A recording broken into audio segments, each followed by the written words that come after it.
I'm CEO of Getting Smart, and yesterday we launched a new Pathways campaign with ASA. Our new Pathways campaign has a goal of helping every American student to be able to participate in an intentional pathway to opportunity. For us, we see that as a linked set of experiences that are that allow, as Secretary Jenner says, allow exploration and engagement, and then real experiences that allow them to experience success in what's next in both college and careers.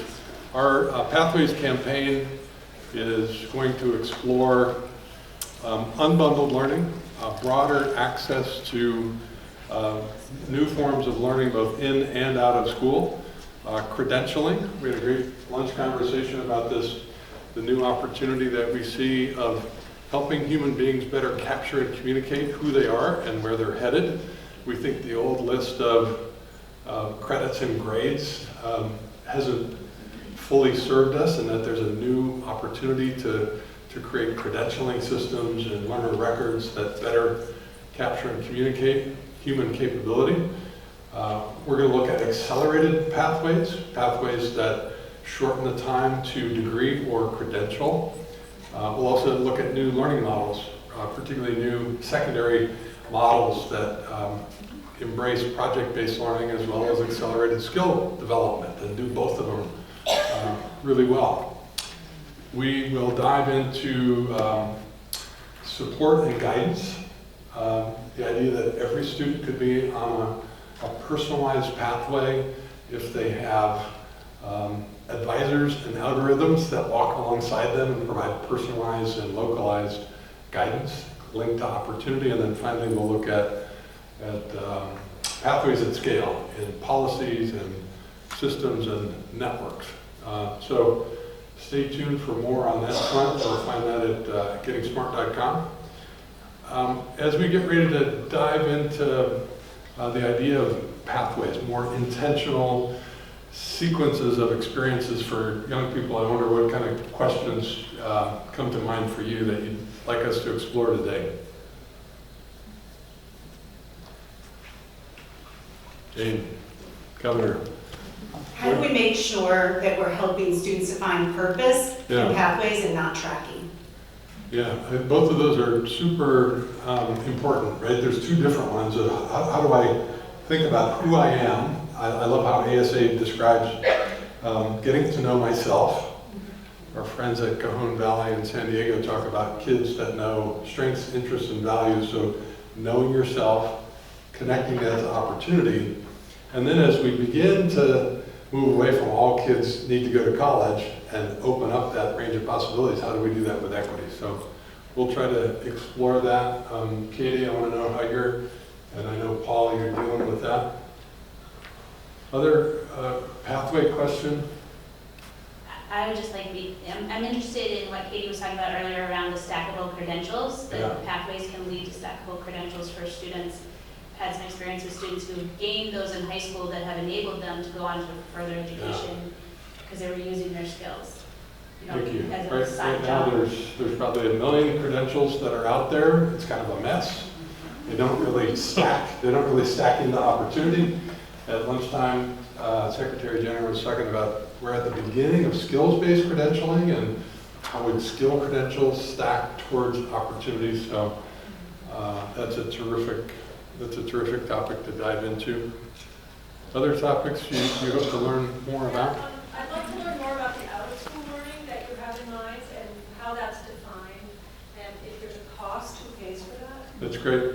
We had an out-of-school learning representative on our panel who wasn't able to join us today, but maybe all three of you can mention that, because I think all of us, the four of us, really believe out-of-school learning is super important, whether it's a work-based learning experience that Dr. Jenner will talk about, but it also can be school partners. So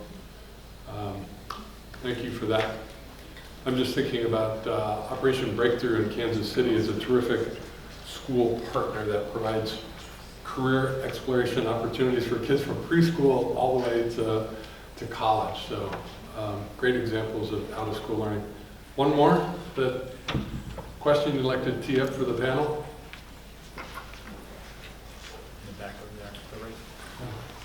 We talked about how do you do this with equity? How do we signal in new ways? Right there. What role do out-of-school partners play, and? How do we advocate for these programs with parents? Super question, yeah. So how do we help kids own, maybe co-develop a pathway, and then how do we get parents on board, right? How do we help parents understand the new range of opportunities that exist, and so that they don't become a barrier to a student pursuing a really attractive pathway? We have a great panelist today. Secretary Katie Jenner is the chief in Indiana. Dr. Paul Herdman is the CEO of the Rodell Foundation in Delaware. And Mark Estrada is VP of Talent Acquisition at, some of you saw the banner that said Berkshire Bank, the most exciting bank in America. Mark, tries to be. I would love to start with Sure. you, and just, I'd love to know, as VP of Talent Acquisition, and for us, you're sort of representing The employer side. every employer in America. What's new? Like, what's new? Yeah, you know. And what are you doing differently to try to find them? And Makes sense. so, Yeah, a lot has certainly, hi, I'm Mark Estrada, Berkshire Bank. The last couple of years, obviously the pandemic, so a lot of employers operating within that context, right? For us, that's really shifted us. We went from, for instance, 30% remote, friendly virtual a week before every employer went remote. A week later, we were 90 to 85 to 90% virtual. And so for that, we're seeing the labor market is very competitive. It's very tight. Gone are the days where we have requisitions that you can close and hire for within a few weeks. Now it's sometimes months, 6 months to a year. So it's a very tight labor market. On the internship side, like many employers that I'm familiar with, it really presented a challenge and a lot of opportunities around internship opportunities. I think, I'm not sure if many employers are still back at pre-pandemic numbers for those post-high school work-based internship opportunities. Several, especially in Boston, as I recall last year, several employers, I think, went virtual or downsized a lot of their internship opportunities. So employers are still catching up on how do we really actually create those long-term relationship and pipelines for our organization so that we're not really at the mercy of the labor market. So that's a passive talent base, right? So, I was brought on the Berkshire Bank to really kind of scale up a lot of those intentional talent pipelines as early as high school to college to career. Mark, are you getting better at identifying the specific skills that people need? We'd like to think so. Skills-based hiring, and has that changed the way you think about the interview acquisition process? It has. I think, as I'm thinking about this panel today, I find my role at an organization, a mid-sized bank, regionally focused in New England, where we're doing a lot of coaching with our hiring managers, legacy managers that are, set in their kind of traditional ways of looking for credentials and qualifications for roles. And for us, we're looking, employees are looking for flexibility, adaptability, mentorship, and recognition. Those are the key 4 or 5 topics I talk about with potential folks. And then employers are playing catch up to make sure that we can actually figure out a way to, work through a more virtual remote capability and work environment. So there's a need for, as we look for rising talent, early career professionals, we look for the traditional skill set, communication skill sets, critical thinking skill sets, analytical thinking skill sets, data and analytical skill sets. But at the same time, we're starting to look at adaptability, flexibility, social emotional intelligence, and relationship management. I think you said flexibility like 5 times. I did. That is key, though. I want to mention that because it strikes me that you think about hiring bank tellers 20 years ago. You could pretty well count that job is going to be the same. That's right. For a decade, right? And just before we started, we were talking about the emergence of fintech and new technology that's making change happen really, really quickly, right? It's amped up the speed of change, and so what happens is that we have a shorter ramp-up time, right. and higher attrition rates for those entry-level positions. As I was mentioning earlier, today we have 150 requisitions open. 100 of those jobs are entry-level positions that actually require just a high school diploma or GED, but then you have the requisite skill sets. What happens for those is a great entry level for someone interested in banking, finance, you name it, right? Ultimately, we're competing in a very tight labor market where attrition rates are very high. Folks are leaving within 8 months to a year and a half if employers are not in tune with how to keep and engage rising talent, early career professionals, even our incumbent talent, right? Culture is a big thing for a lot of employees that are looking for a new role. The traditional kind of career mobility pathways, we're even trying to figure that out within our own bank. What is a pathway, career pathway within our divisions? What about this question of stackable credentials? Are you like bullish on that concept of being able to identify skills and then skills stacked into a sort of a job cluster?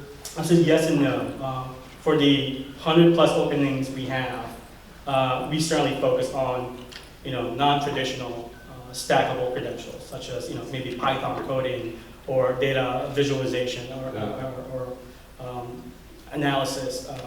And then for some of the more mid-career, let's say underwriting, or which requires additional, let's say, financial information research, there's still the old school way of thinking that employees will succeed only if they have the traditional training from a business and accounting major, perhaps. Can I ask a follow-up to Sure. that? Right now, our labor participation rate is incredibly high. Our unemployment's incredibly low. We know at some point we're going to hit a recession. That's right. So I'm curious, is what you're talking about applicable or in all economic scenarios? Sure. Because that's sometimes pushback, or not pushback, but questions that I get from people, which are really, I think, important to consider. So I'd love your thoughts. Yeah, I think as we scan for some of the basic prerequisite skill sets, I mentioned it, right? Adaptability, flexibility, this idea that your basic computer skills is, it's a must. And then stack on that how you work virtually now with remote teams. So that self-sufficiency, self-discipline, which is again a foundational skill set. You can hopefully train and teach for that at the post-secondary. But ultimately, you stack the kind of industry technical skill sets and requirements on top of that. So as we think about fintech, that's what's happening in a lot of traditional banks. And what does that look like? Is it coding? Is it basic HTML experience? Is it the ability to dissect and understand financial information, right? And then you pipe in all the compliance and regulations that's necessary to do that job well, right? So financial information, data protection, InfoSec. As you mentioned, tons of credentialing opportunities out there, but I think employers, and I think you could do it per industry, where you start to kind of codify that and make sure that it actually connects to real-time jobs that exist. Right. I think sometimes there's a disconnect between what we're training our young adults to do for jobs that don't exist anymore, because it's ever-changing and quickly changing. I want to just mention that earlier we were talking about the fact that you for a long time haven't required a college degree for many of the entry-level jobs, and this is becoming more and more common across more industries, but banking has been there for a while. So you're on the shift towards new signaling mechanisms. That's correct. I want to park that, and I want to come back to the end when we talk about what does success look like, and I want to invite you to talk about what talent acquisition looks like 5 years from now, when every learner shows up with a comprehensive learner record and what you're going to be able to do. But we'll do that in half. Sounds good. Paul, things are complicated. What are you doing about it in Delaware? Yeah. Well, first of all, I just wanted to do a little context setting. I love being here. I spent about 10 years here. 2 of my now grown babies were born at Brigham, not too far from here. And I was a teacher at Harrington in Cambridge and worked for your predecessors, Wells and Salucci, in the education space. So I worked statewide, so I got to visit a lot of districts here, so it was kind of fun to see some of the names, the Uxbridges and some of these districts that are kind of small. Just a little quick context on Delaware to talk about the complexity, because I want to tie it back to the idea of sort of tracking versus sort of equity and also the parent question. But it's helpful because Delaware's a very small state. So top to bottom, 2 hours, 140,000 students. So if you think of, if you're a NASCAR fan, the Monster Mile is in Dover. You could fit every child in the state of Delaware in the Monster Mile and have a few seats left over. So it's a small place, but the demographics actually reflect the country. So more than half the kids are kids of color, the special needs students, et cetera.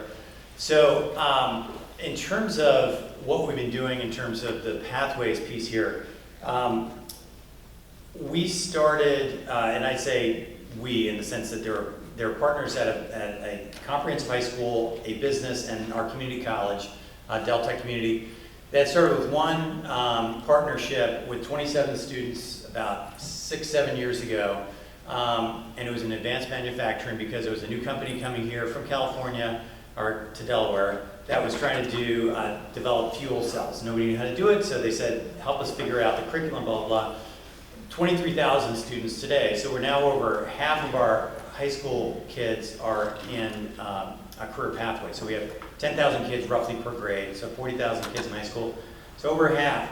And I'll illustrate sort of the equity versus tracking question and sort of the choice piece and the parent piece of it. Just by talking about 3 kids that I was thinking of that I've talked to and actually spent some time with in their classrooms. And so there's one kid who wanted to do IT, and he went into their Cisco training program, got a certification. At 18, he was able to make $35,000 a year and just sort of jump right in. And he was probably going to continue on. A second kid I met at a farm, and this is something that we've, I'm sure in the western part of the state here, you might have some of this. And I'm sure in Indiana there's some farming, agri-science type programs. This kid was working in agri-science in a comprehensive high school. And I said, so what are you going to do next year? He's a senior. And he said, I'm going to study public policy at George Washington University. And I said, so you're in the farming, agri-science, and he goes, I'm interested in climate change. And so I wanted to spend time in agri-science to understand that. The third I thought was the most interesting was a young woman, and people that spend time in Delaware, the southern part of the state is the beach community, and there's a place called Rehoboth and some places like that. And she went to Cape Hamilton High School, and I said, what pathway are you in? And she's in the sort of resorts, sort of hospitality pathway, working in a hotel. And I said, so what are you doing? And she goes, well, I got into Penn, I'm going to be pre-med. And I said, interesting. So you're doing hotel management type path. And she goes, well, I realized I was really good at math and science, but I was really uncomfortable with people.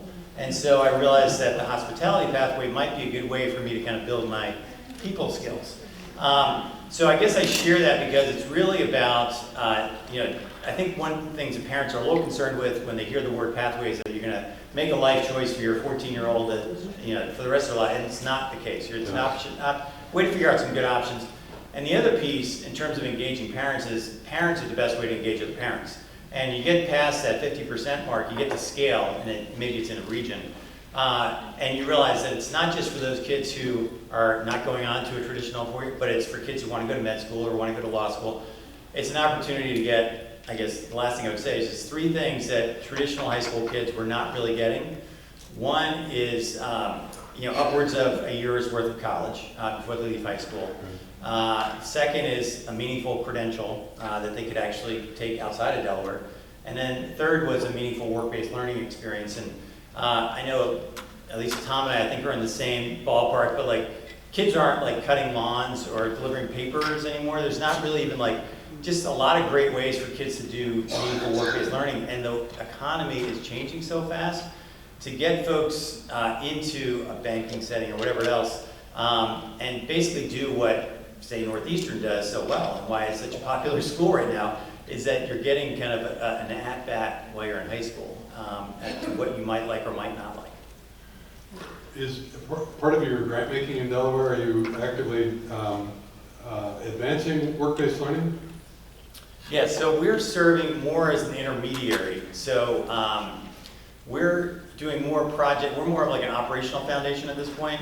We do co-invest, but we worked to bring in, we have about 20 co-investors. And so we have about 17 major companies, and so if you have a credit card, it probably is, you're getting a bill from Wilmington, Delaware, probably. So Bank of America, a lot of places have banking presence there. So we have about 17 local companies, but they're really kind of multinational companies for the most part. And then we have 3 or 4 national foundations, so like ASA is one of our partners. I know they've been involved here. But then we married what we raised locally with a match from the state with some of the federal ARPA funds. We've been able to kind of marry those things together. So I loved your stories, and it made me want to sort of underscore some of the things that you brought up a few minutes ago, that the stories all reflected a high degree of self-knowledge and path knowledge, right? Both that they were connecting a sense of who they are and what they're good at and what they care about, and opportunity in the world, and that is unfortunately rare. So, Dr. Jenner, what are you doing about that in Kentucky this morning? I mean, we both started our careers in Kentucky, by the way. I started as a coal mine engineer, so not every path turns out the way you think. I'm just saying. You talked about the 3 biggies: enroll, enlist, employ, and then the 3 small E's that you're trying to promote: explore, engage, experience. I'm not telling you, okay. Experience. But tell us more about how you're promoting pathways in a thoughtful way in Indiana. So nothing about that question and some of the questions that you asked is easy, because in order to not track, in order to make sure parents are aware, in order to make sure all student populations have access, we're really going to have to disrupt the heck out of our systems and really seek to blur the lines more than we've ever even, I think, imagined between K-12, higher education, and workforce. So I'll touch on a couple of things.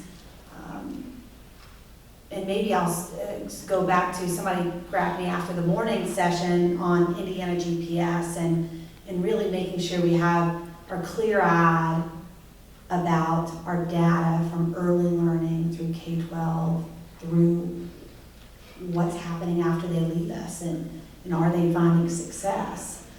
And I hit on that because I think the data is going to drive some of the policy work that we need to make happen at the state level, and also hopefully increase flexibility. You think flexibility in diploma requirements. I mean, there are a number of different flexibilities that we're going to have to shift. We've talked a lot about skills.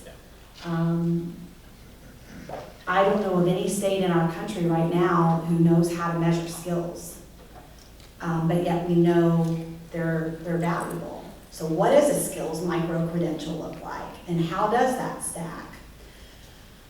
So when we think about, I'll go back to the Indiana GPS again, how we from the state can help to push. Most of our states right now have siloed data systems. And I don't know how it is in Massachusetts, but your K-12 system doesn't talk to your higher ed system, doesn't talk to your workforce system, doesn't talk to you. And therefore, we're flying a plane without all of our fly planes, what do you call them? I don't know, without our, what do you call them? Instrument. Thank you. Instrument panel. Yeah. Instrument, without all of our instrument panels tracking. This one's showing this one's showing this. So that's one of the things at the state level. We have a performance hub that takes all of our agency state data right now.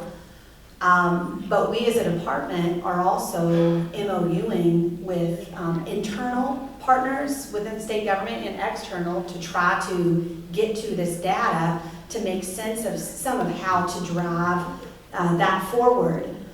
I mentioned very, very quickly high school diploma flexibility.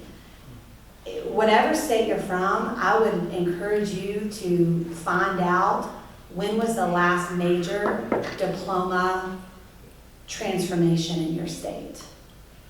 Because for most of our state, it's probably pretty alarming. We talk about how the world around us is changing, but in Indiana, it's been at least a couple decades. How It's old been- is the Core 40?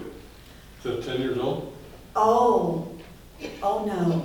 The Core 40 is at least 2 decades. I asked that recently to our team, and the room full of people were like, it was around when I was here. So some of those were they're ready to retire. I mean, we're talking like, it's been around for probably more So like 3 I buy decades. the flexibility to support pathways, but how do we add flexibility and equity? Because as soon as flexibility equals lower the bar, makes it easier to push low-income kids into these lower bar pathways. How do you have a high bar for flexibility and equity?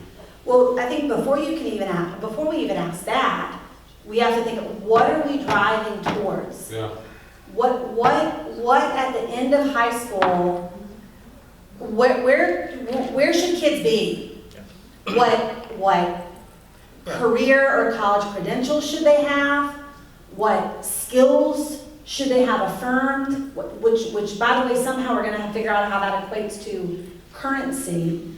But I think we have to think about that and then seek to determine how the flexibilities look and how the student populations are strategically served. One concept I tell you that will probably be somewhat controversial in this room that we're contemplating is, for so long in education we've really used the stick a lot. You think about our federal accountability model in education.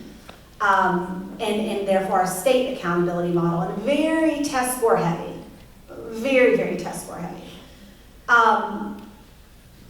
And so we're contemplating, okay, what do we want and how do we incentivize what we want? And do we incentivize the lag data points where you can add complexity indexes for your various student population groups? Right? Do we do the lag, or do we really need to add incentives to the lead data points so that you're not waiting? Right now we do a lot of waiting. Okay, here's where they are. And we find out 2 years later, here's where they are. So that's one thing we're contemplating. Katie, you and I are, during lunch we were talking about Cajon Valley that starts career education in kindergarten. Who's heard of Cajon Valley? They go to every conference. I'm sorry, they're not here. No, they're... Cajon Valley, can I just real quick give a plug? Go off on them. Cajon Valley, and our Assistant Secretary in Indiana, Jason Callahan's back there, he introduced me to Cajon Valley. If they're near San Diego, everyone in this room should go see it. I will tell you, they came... Diverse low-income community. Very diverse low-income Kids community. from all over the world. They came to Indiana, their team did, to share what they were doing. It was not until we actually saw it to see the transformation that their middle school had in terms of instruction, in terms of students having their purpose, in terms of parents being engaged. I mean, you should see it. Let me do a quick add on that. So we had a parent question We did. about how to get parents on the bus. One way is to start in kindergarten, right?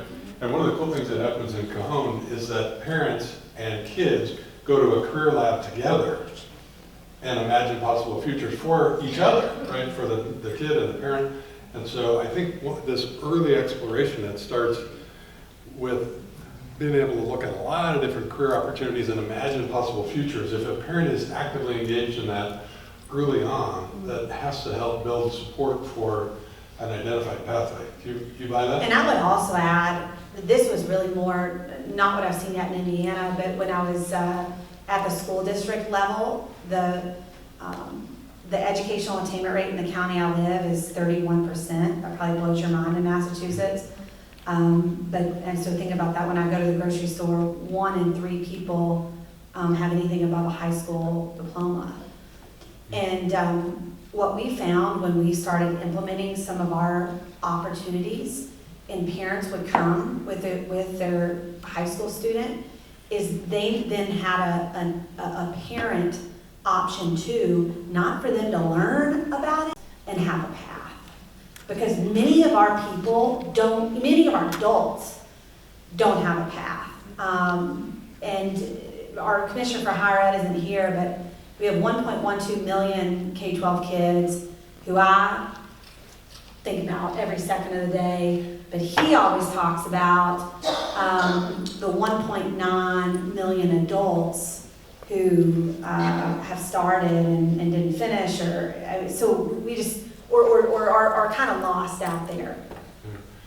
Talk about work-based learning. You're a big believer that giving kids immersive experiences early on is important. What would you like that to look like in Indiana?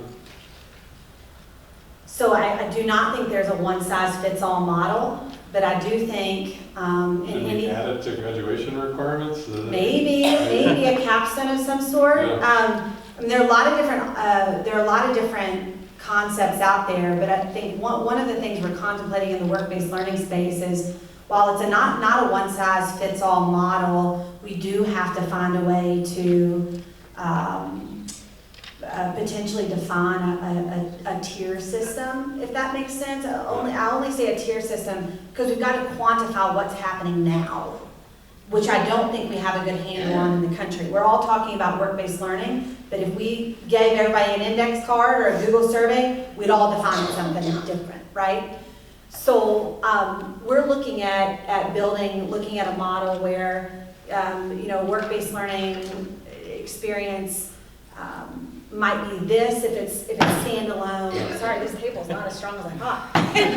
Wow, shut. But it could be a work experience that is a one semester, which is very different than an integrated work experience with a credential of value. Yeah. That's more like a pre-apprenticeship. Let me give you two really quick examples of how people have gone just short of making a work requirement. One is, do you know NAF, NAF.org, National Academy Foundation? So they have a NAF track diploma. This is 668 career academies around the country. And if you finish their curriculum, which is either Project Lead the Way or NAF, and you do 120 hours of work-based learning that's signed off on with a set of transferable skills by a workplace supervisor, you get a NAF track diploma. And that diploma gives you hiring incentives for 14 or 15 multinationals that are partners. So that's an example of making an internship valuable. Another example is in Kansas City. There's a regional agreement with 600 employers that a set of credentials called market value assets, including client-connected projects and internships and entrepreneurial experiences, are going to get a credential, and that those will be recognized for hiring in Metro Kansas City, in both Kansas and Missouri. So that's an example of regional agreements making work-based learning important. We have seen some districts come along behind that and add it as a graduation requirement. I like leading with these community agreements that value work-based learning. Right, and so we've talked about potentially some of the implementation, but then the one thing we haven't with work-based learning is you pretty quickly get hit with barriers. Yeah, And, because it's really hard. So one of the policies that our General Assembly passed just this past April is we as a department are required to, because we had a lot of our schools say, hey, industry says that our kids aren't welcome in because it's a liability for them. They can't get in. And yes, so our General Assembly required us to work with a statewide entity, of which it's Indiana Chamber. So we're working straight with Indiana Chamber to procure employer liability and workers' comp insurance coverage for all high school students across the state. That's great. Kind of cool. No, I didn't come up with that. But we're implementing it and we support it. So that's one thing that I wanted to hit on, barriers. There's another thing that I'll tell you we're tinkering and contemplating is one of the biggest barriers when we talk to kids and parents is transportation. It comes up almost every single time. Yeah. Anytime when there's poverty. And So one thing that we're contemplating, and again, popular or not, I think we're gonna have to disrupt, and so I'm gonna say it out loud. You can tweet it, I may or may not retweet it, depending on how you write the tweet. But if transportation's a barrier, parents really want to be involved, even parents in poverty, in their child's education, right? Then what if we do some sort of a line item in our budget to try to pay for the transportation, like work straight with the and again, this is where it gets kind of controversial. Some states call this an ESA. No one has scaled ESAs at large, at scale, well. And it doesn't have to be a lot, but it doesn't. If you but, combine that with new things like Hop Skip Drive, which is an Uber for kids, right? If there's a little bit of funding and a little bit more flexibility and how kids get to and from, That's you right. can make it work. Yes. But I think that's where employers can come in as well. Yeah. From my experience, a couple of years ago, in my previous employer, which is a big financial services firm here in Boston, we had a very robust internship program where we actually will host about 1,000 interns for the year, 6 months training program on the job, and if they successfully complete that, they will be guaranteed entry-level fund accounting job or financial reporting job.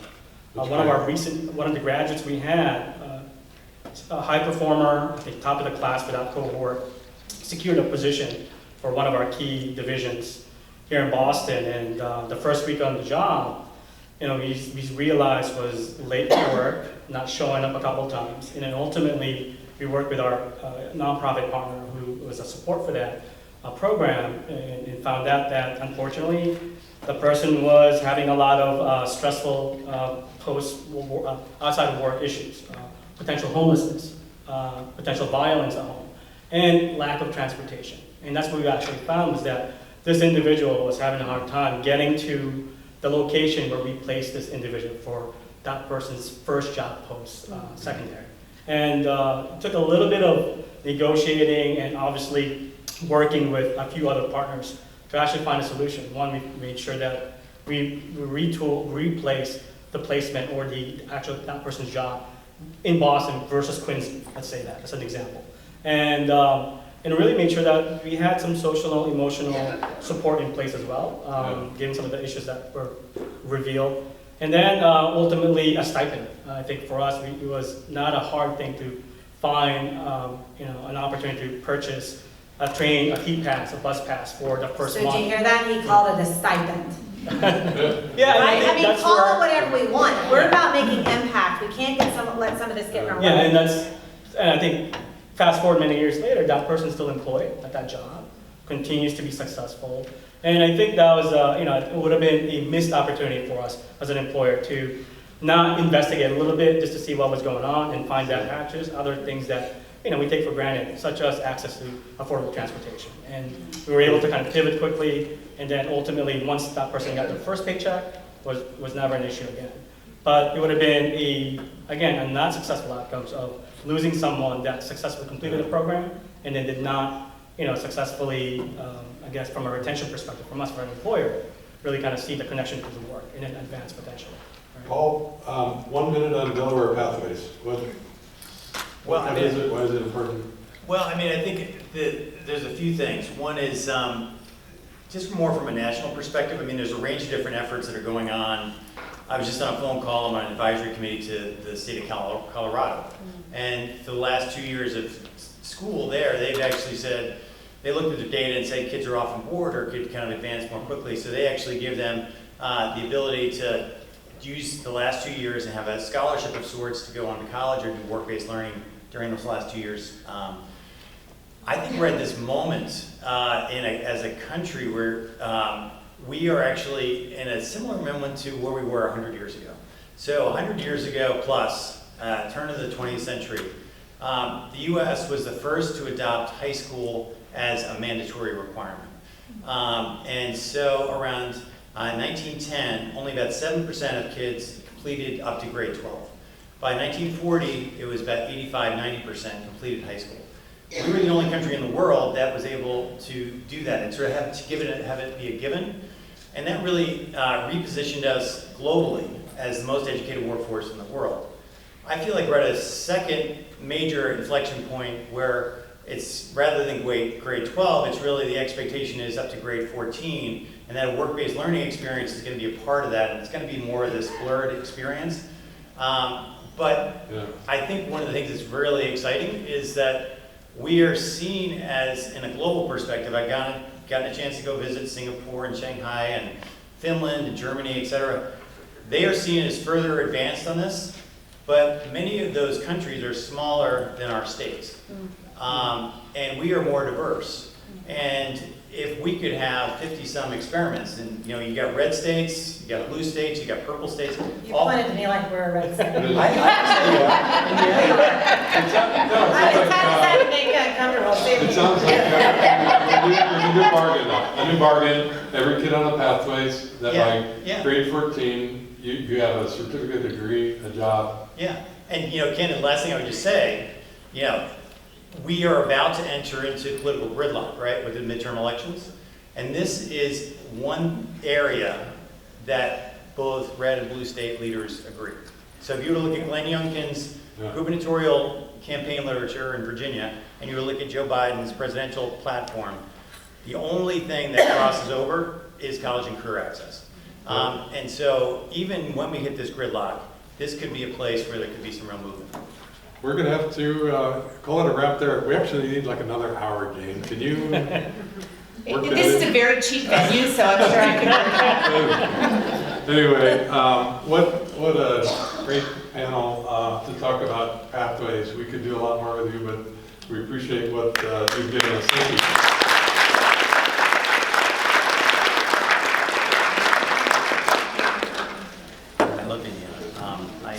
You're such a good moderator because you change it. Or